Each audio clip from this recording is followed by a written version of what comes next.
African American man. I am in Central Park. He is recording me and threatening myself and my dog. It provided me with almost no surprise that this particular clip triggered such an outrage over the internet. It partly resembles a great historical scourge against people of color, particularly the African American community.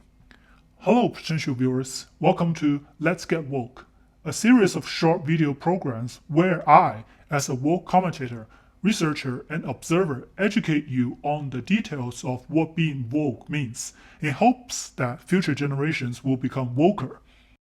When you think of human rights, what are some of the key factors to it? Freedom to live one's own life, freedom to not have their life, liberty, and property infringed on by undue process, and very importantly, the right to fair trials when one was accused. Right to fair trials and due process in the legal proceedings is not only a fundamental right of each individual, it is also a basic condition on which healthy and functional communities can thrive. This is especially true for historically marginalized and discriminated against communities. These communities were not only deprived of their chances to thrive in industries during the horrible history of racism and systematic oppression, they were also deprived of their rights of fair trial when it comes to law, making them especially vulnerable against false accusations. And in the age of calling the police to reform, one should always note that the call to reform the police and criminal justice system is an essential call to protect the historically marginalized communities. However, it is very predictable that the greatest sin and source of evil of our time, white supremacy, will deploy their weapon against the rights of communities of color.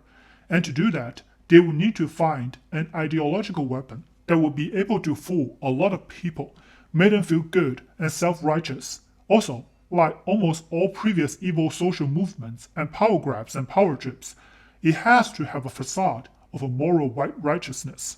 And #BelieveWomen and #BelieveAllWomen are the ideological weapons among these. If you do not believe me, you can easily check out the history of white women forcefully accusing men of the communities of color either in spite, jealousy, or pure racial malice. And with the legal system, as well as the general public, standing by the accuser's side by default, these accusations not only brought great harm to the individual men of color, they also did long-term damage to the communities behind them, because these accusations not only destroyed promising future prospects and role models from them, they also spread encapsulating fear in the communities, suppressing the potential, and helped smearing these communities with negative information, while the white supremacists cheer far away in silence.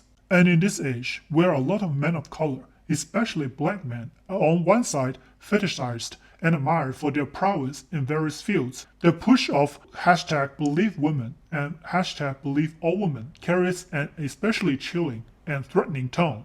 These forces will not stop at the destructive power of accusations when it comes to young men of color, however. From the malice displayed by some of the white women mainstream media after the death of Kobe Bryant, they seek to destroy cultural idols of these communities of colors as well. They are threats, make no mistake, of violence and destruction to every successful man of color, and especially black men out in the world trying to break through the barriers of historical racism and systemic oppression.